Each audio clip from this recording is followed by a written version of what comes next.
Nhất kép với tụi mình một cái kiểu nó lên đầu chua covid châu chè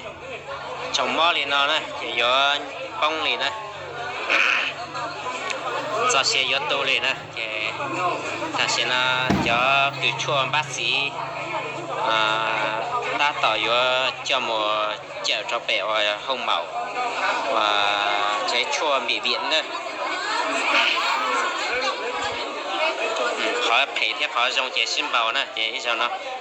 là bi chờ tuần này muốn nhất cho họ đại nó chuyện ca muốn nè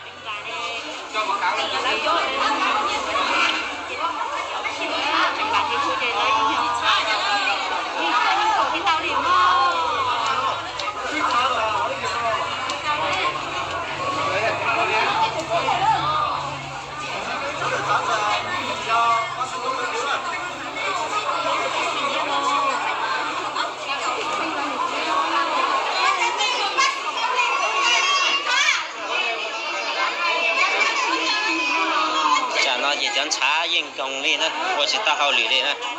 chúa lúc là phèn của hậu lì là sẽ họ tê tê tê tao chỉ,